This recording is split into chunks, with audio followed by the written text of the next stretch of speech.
Tvachas Hashem that's taking place around Purim.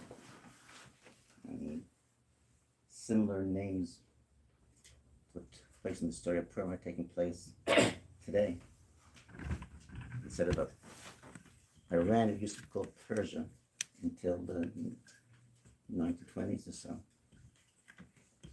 It's the same people. And there was a Haman, and this guy was Khomeini. Haman's name in his name.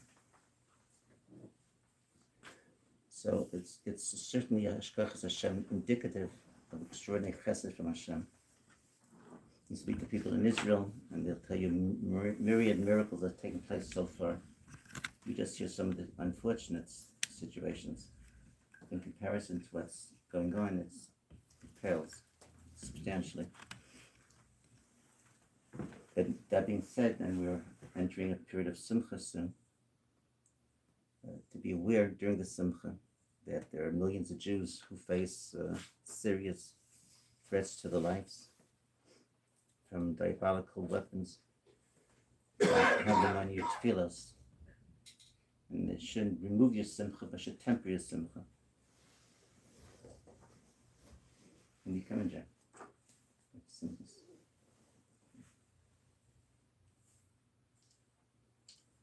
Okay, so I'm beginning first with a brief review of the halachas of Purim,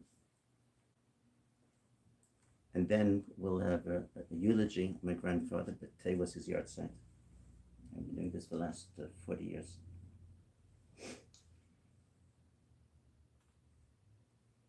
Reflection about my grandfather's personality, what his essence was. But first, the halachas. There are 4 mitzvos d'Rabbanan in Purim. That's an awesome number of mitzvos d'Rabbanan.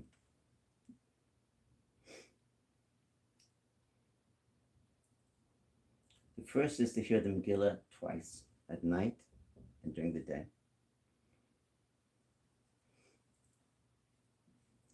Now, several people asked in the course of the week when I was speaking in the other show, Shulchan Aruch brings down that all the those small minyanim should go to a big shul, big minyan, for Pesumei Nisa, to publicize the miracle of Purim. So I have in the Mesaras Moshe from my grandfather, and those who heard the shurim during the week from Mesaras Moshe are aware of it. That it doesn't apply to mini kavua. You belong to a small shul. So numerically small. Our shul is magnificently large, but numerically small. Then it doesn't apply to you. The shul maintains itself. If it's just an ad hoc minyan, you should go to a regular shul and to join the Pesumei Nisa.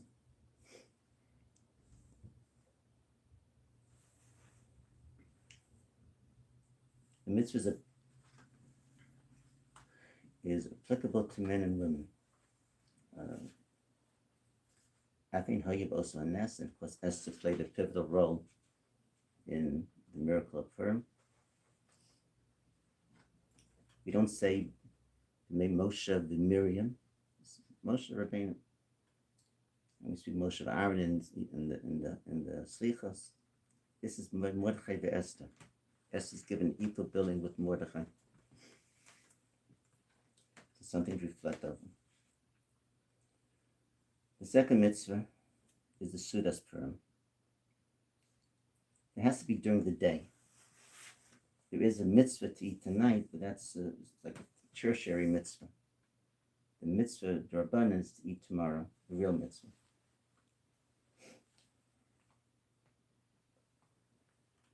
Not Mitzvah Purim, and not Leil Purim, but on Purim itself.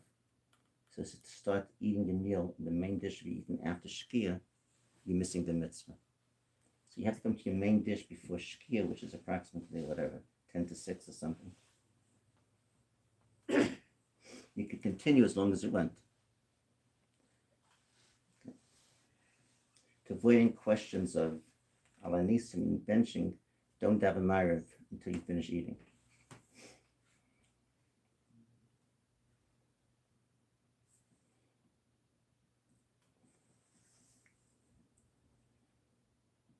Grandfather would eat tonight fleischiks as he would on after Yom Kippur. The only two Tanesim would be fleischiks after is Yom Kippur and Purim and Tain Sester. And not on the Churban. Yom Kippur was a happy holiday for the Jews. Why today people view it with trepidation is Yom Tov Yisrael, the happiest days was Yom Kippur. Getting a clean slate.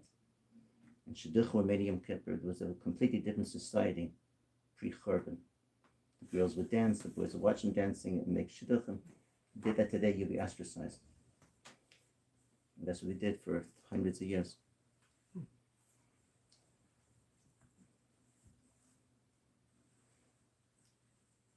The rush, you'd eat breakfast, suda for breakfast or after davening. My grandfather did that also. We do that also. In addition to the second meal, we have a fleishik at breakfast. We have fleishik for 3 times a year. Litva Sheminik is Purim and Hoshana Rabbah and Erev Yom Kippur.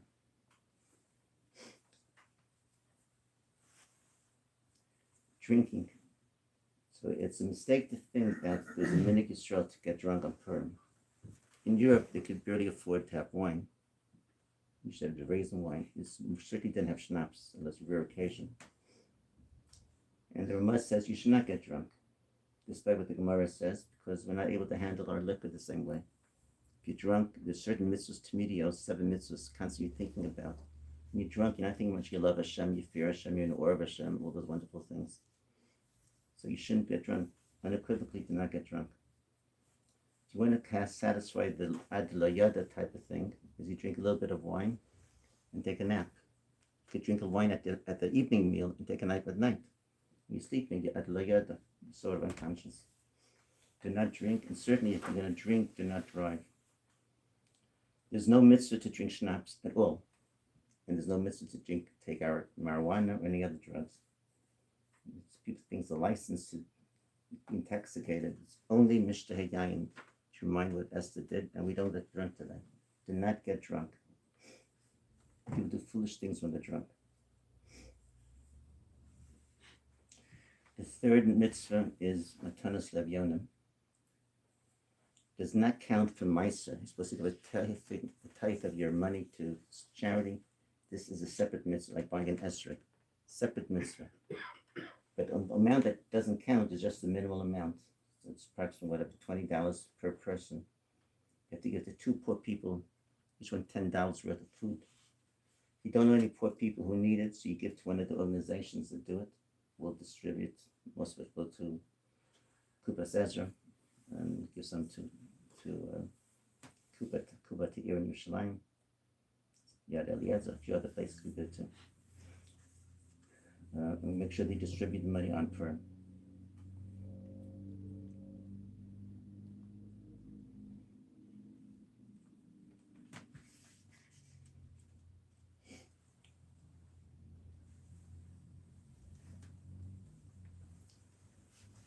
In addition to that, any excess monies you give counts from your mice if you want to count it. And there's a specific emphasis on color postage. Anybody who comes to ask you for assistance, give them something according to your financial wherewithal. If nothing else, give them a quarter or $50 if you can't afford more than that. But give everybody something. You can afford more, give more.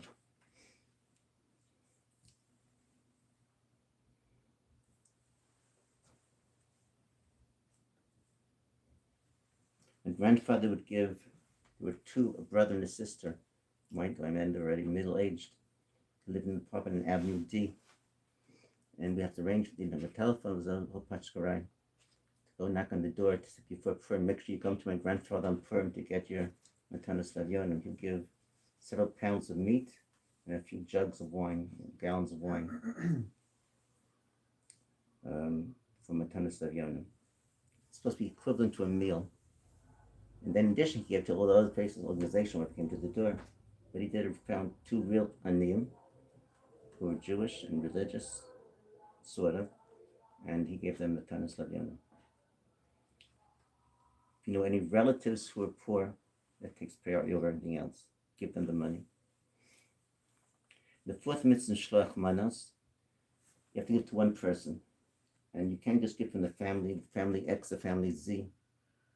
That's after the give one. The wife has to give one, the husband has to give one, every child who's adult to give one, etc., etc. The children who are not adults. And the amount is about the same thing, enough for minimal meals. Trying to calculate in greater months what a smallest meal costs. A breakfast special ranges in prices, but let's say it could be $13 to $15. We say $10 and get away with it also. Look for a bargain maybe. And put together your own version of the meals. You should get one real shachmanis. And each one has to get one real. The rest could be from the family. It could be other smaller stuff that people give. Symbolic shachmanis, not real shachmanis. Nice dishes, nice books does not count for shachmanis. It's a nice present to get. There is a unique mitzvah to give to somebody you don't like too much. Again, to Rabbi's friendship and stuff. Somebody you really don't like too much, give him shachmanis. You'd be surprised what it does. If I throw it back in your face or something, but then maybe not.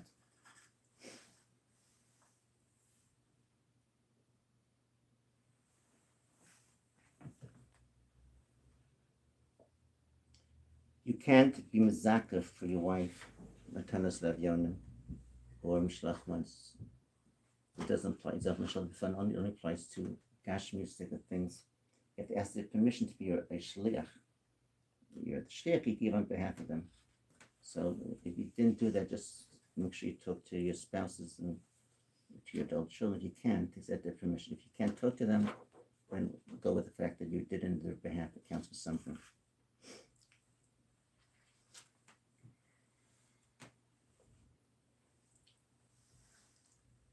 Okay. Now for the eulogy. This is my grandfather's 40th yard sign. That's a very awesome number. Very unique number in our Hashkafa, in our history. Matan Torah, 40 days in Har Sinai, all that stuff. 40 years in the desert. It's a pasuk in Kisava, Perak Chavtes, pasuk Gimel.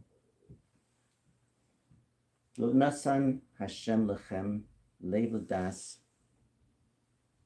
v'naim deros v'znaim nishmo ad hayom hazeh. Hashem hasn't given you the ability to understand, to see, and to hear until today. What is they referring to? The last day of Moshe's life. The completion of the 40th year when he started giving the Torah.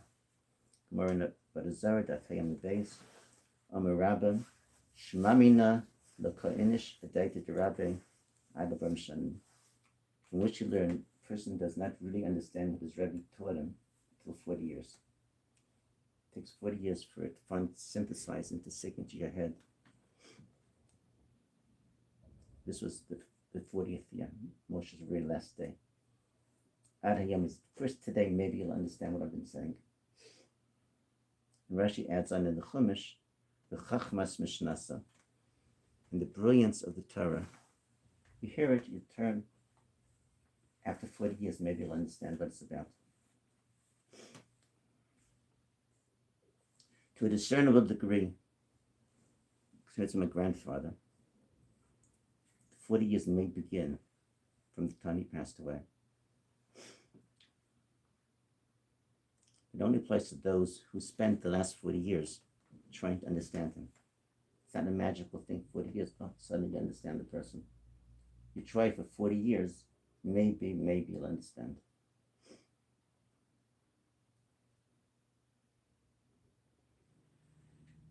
A week ago, I was speaking to Jack Forgash, who was my grandfather's Talmud in the 60s, a little bit before I came to MTJ. He's a major supporter of the Feinstein Foundation. Before that, of my grandfather's firm, when my grandfather was doing it. And we're talking about the 40th yard site. It's a natural thing to talk about if you're from that circle.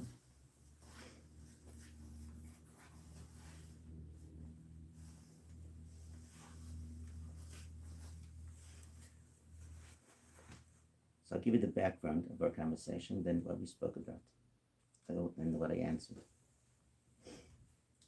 Our religion, Yadus, consists of the understanding of three brilliant and original philosophers, Avram, Yitzchak, and Yaakov. Each one had their own understanding of the world and what God is, what we're supposed to be doing. When Hashem gave the Torah to Moshe the Sinai, he said, the truth is they're all part of what my instructions were. Yadus incorporates all three of these philosophers. And we have the synthesis, compilation of these three philosophers. They were very different. The bottom line was the same, but their approach to the world was vastly different, each one.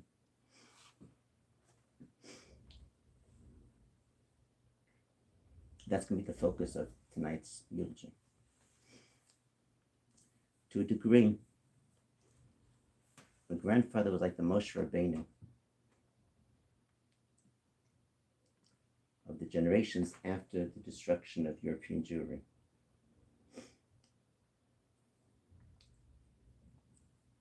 Revisionist history make me try to deny it, but that's reality. Give life and enthusiasm and the ability to continue to a broken people.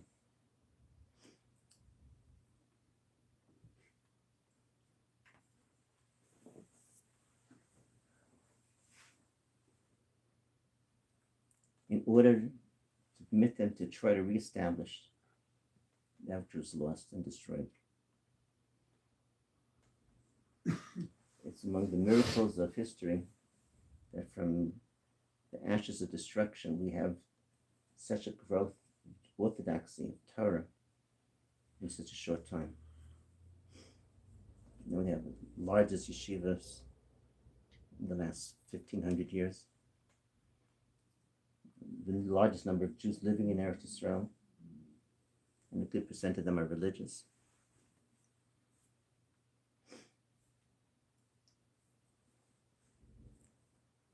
Understandably, there are many flaws in our system.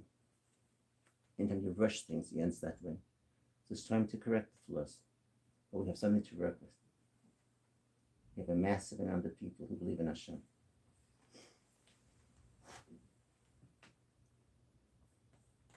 So Jack asked me, if that's what you're saying, then how did your grandfather emulate these three philosophers, Avram, Yitzchak, and Yaakov?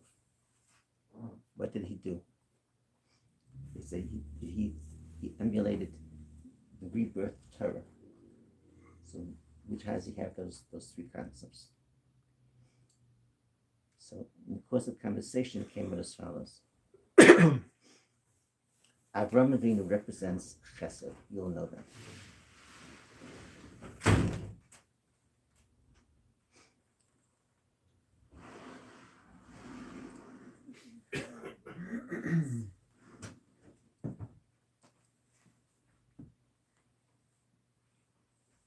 The Netziv, in his introduction to Sefer Bereshis, the Hamid points out Avram's extraordinary personality.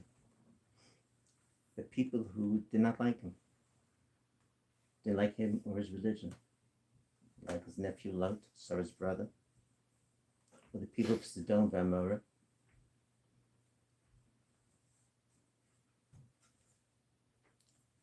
Despite the fact that they didn't like him, he did the best to protect them. He went to war to save Lot.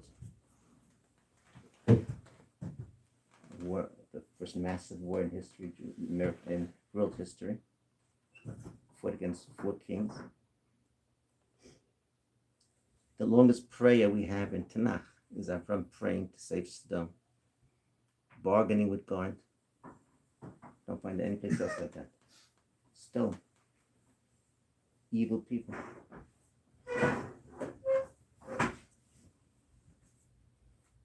I'll say 2 stories about my grandfather, out of many that I could say, that deal with the idea of chesed. The first is, there was a certain famous Rav who lived outside of New York, and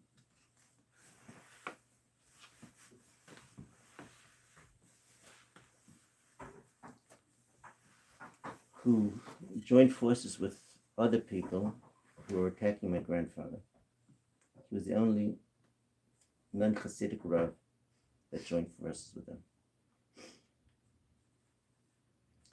And they're virulent attacks, manifestos, bomb threats. They try to burn the yeshiva down many times.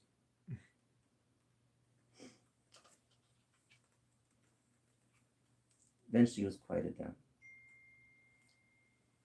Not many years later, a few years later, I was ready by my grandfather. There's a knock on the door at night, and this Rabbi is there. I recognized him from his pictures. I said, I have to speak to your grandfather. Okay. He never came before. I brought him in. Told my grandfather that he had got involved in some financial dealings.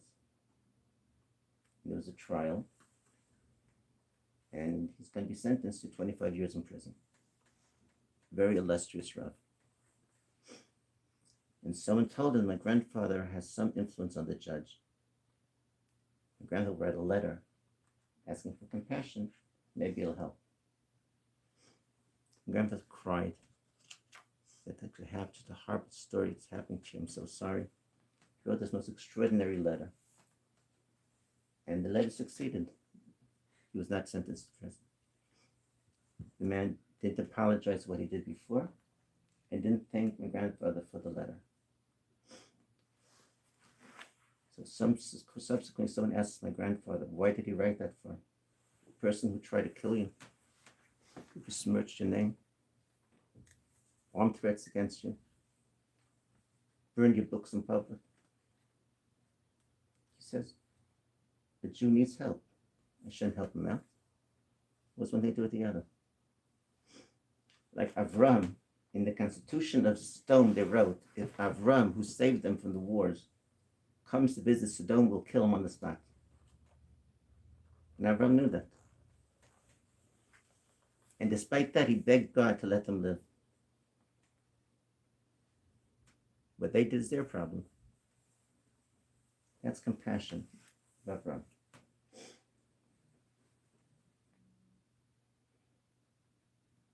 Second story. The floor above my grandfather, he lived on the 2nd floor. The 3rd floor was an old widow, a short lady, older than my grandparents. And whenever she didn't have any chandeliers, she just had bulbs attached to the ceiling. And she needed to change a bulb, she'll come down to the 2nd floor to my grandfather. And my grandmother, who was tall, would go change the bulb for her. One day she came down, knocked on the door. She needed to have a bulb changed. And grandmother wasn't home. She had a meeting of the yeshiva. Grandfather said, what do you need? He said, I need the Rebbe to change the bulb. He says, I'll change the bulb for you. He walks up, he was as short as she was. He walks up the flight. He shows him the bulb, moves a table under the bulb, puts a chair on the floor, puts another chair on the table, climbed on the table, the chair to the table to the chair, and changed the bulb. Then he came down, he straightened the house out, and he left. And my grandfather's a gadol hadar. Every second is precious. My grandmother came and asked him, where were you? He said, I was going to change the bulb for the lady.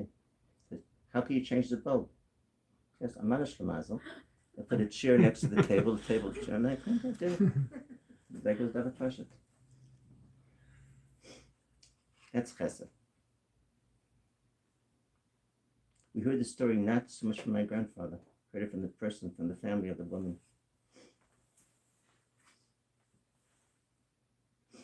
Yitzchak represents Gevurah. Gevurah, to be sacrificed.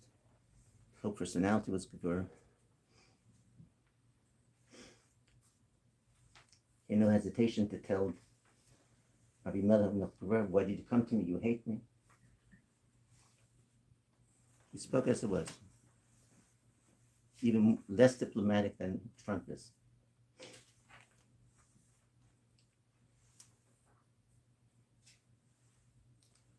When I was in Beis Medrash in MTJ, my Chavrus is Rav Jacobson for 3 years, 2 years, 3 years.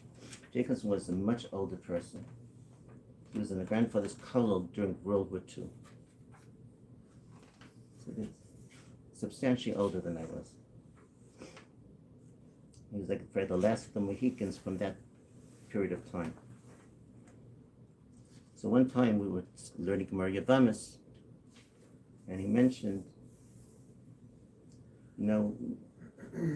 after the Holocaust, there were so many women who were agunos. The husbands disappeared, and knows what happened to them. Your grandfather was mater 2,000 agunos. And he was involved in some of the cases. We would call him into sign. So in Jewish history, you're matter one aguna, you're like real famous. 2,000 agunos. I said, no one's matter 2,000 agunos. One person. Okay, I didn't say anything. He's a much older person, and we're learning nice together. At night, I'm meeting with my grandfather. I said to her today from Rabbi Jacobson that you were matter 2,000 agunos. I expected my grandfather to laugh. He said, He says he laughed. He said, Asach Mary does much more than 2,000, he said. That's why it was a joke. He knew about 2,000, much more than 2,000, he said. Did have bad publicity. No fanfare. No payment for anything. As busy as he was.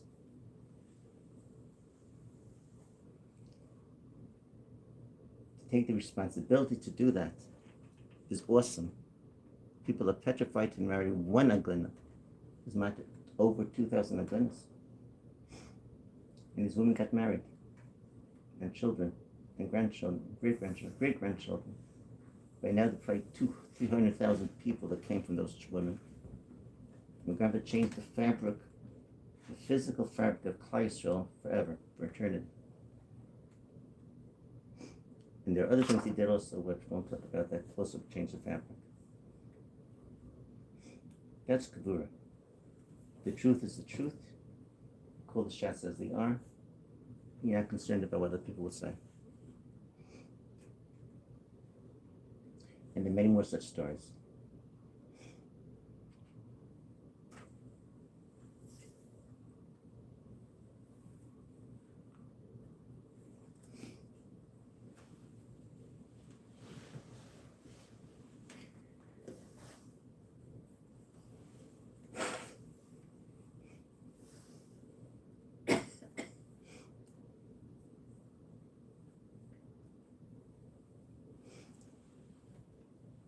Yaakov Avinu represents Torah.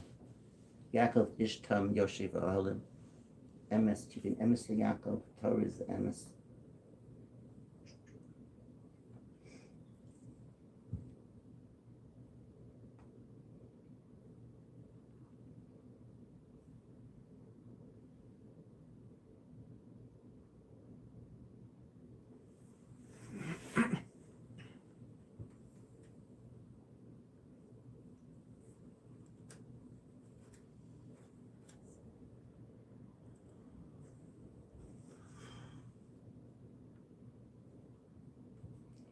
Three weeks ago, I heard from a very famous Rosh Yeshiva who was known for his brilliance and his insightful innovations, referring to one of my grandfather's chuvas. He said if he lived another 100 years, this person said, I wouldn't even be able to start writing what such a chuva is. And your grandfather wrote hundreds of such chuvas. We're about to put out another volume of the Igros Moshe. He says, nobody could write such shivas. And your grandfather was such a busy man, climbing chairs to train bowls for people. Many other stories I won't say now, but be matter of goodness. Any time to write these chivas. And the Igros Moshe, where the smallest thing is 40 pages, 50 pages. So how could one person do that? The Torah was awesome. I published since Grandpa's picture 14 Igros Moshes. Kachim, Taras.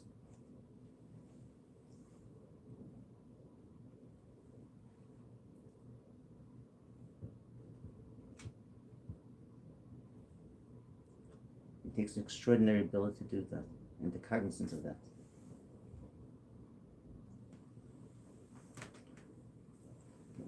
Just one more comment about Grandpa's personality.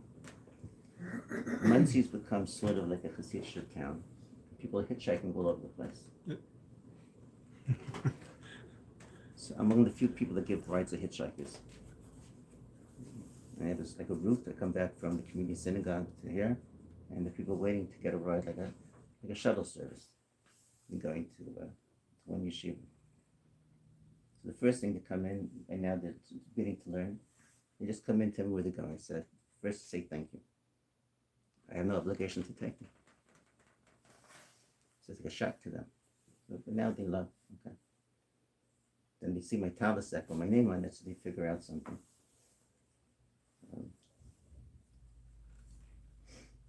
So one of them asked me, now that we're friends, after I gave them this one, what was your grandfather's greatest trait? How do you, one sentence said, what was your grandfather's greatest trait? What epitomized him? They said, I could have said anivus, midas apashtus. He met my grandfather. We came in for a meal by him.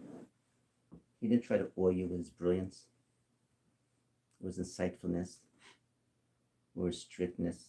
He was a friendly old man, the friendliest man you could ever meet. You only had to get to know him to see how brilliant he was. He wasn't trying to impress anybody. As children, I remember 3 years old, went to grandfather, he played ball with me, rolled the ball with me twice. And he was laughing the whole time. Once in his life he played ball with me, but made an indelible impression when I was 3 years old. Even then, you saw the Kedusha. Didn't know exactly why. There was an aura around him all the time. So flies never came near him. And there are certain miraculous things about his physical existence.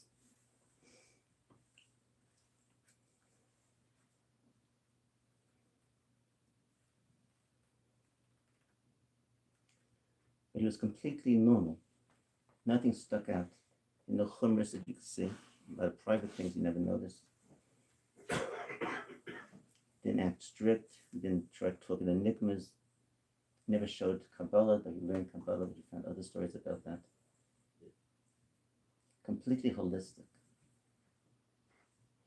You go for walks with my grandmother, which was unheard of in the Lower East Side. We go into a candy store and buy salsa together, sit on the bar stools, drink together, which no one ever did. Very normal person.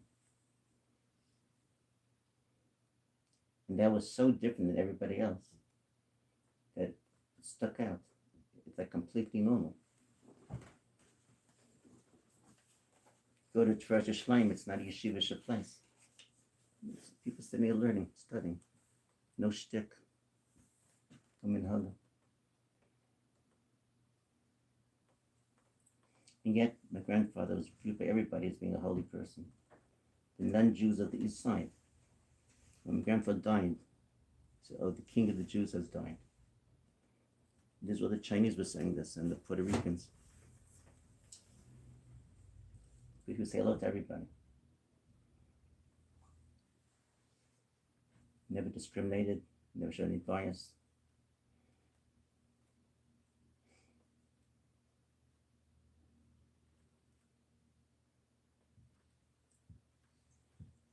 And that's how he viewed the Torah also. Whatever the Torah said, he accepted.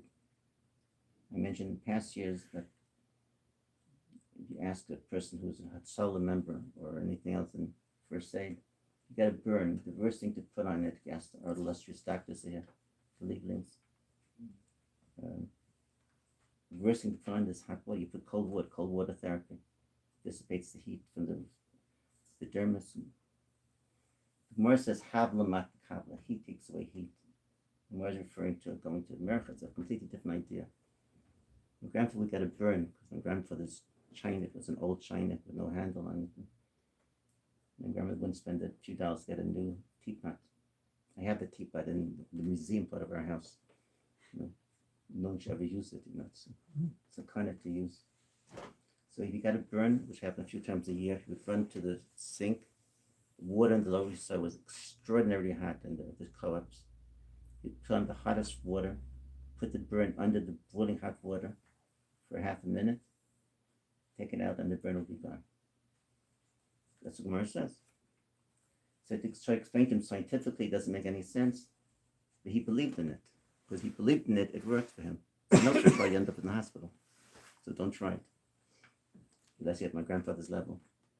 But pashtus, the simplistic acceptance of the Torah. So that's part and parcel of our lesson today.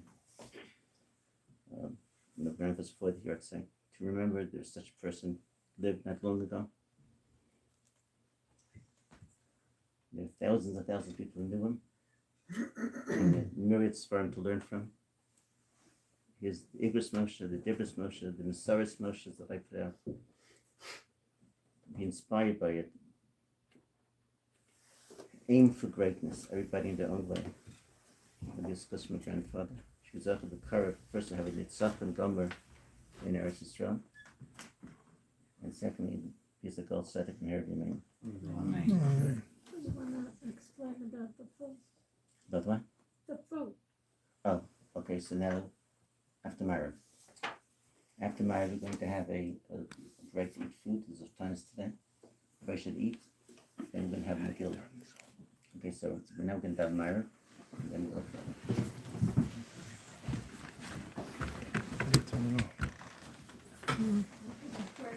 Yeah, sure. Are you sure you want that streaming? Next. Good. Beautiful. Nice, beautiful.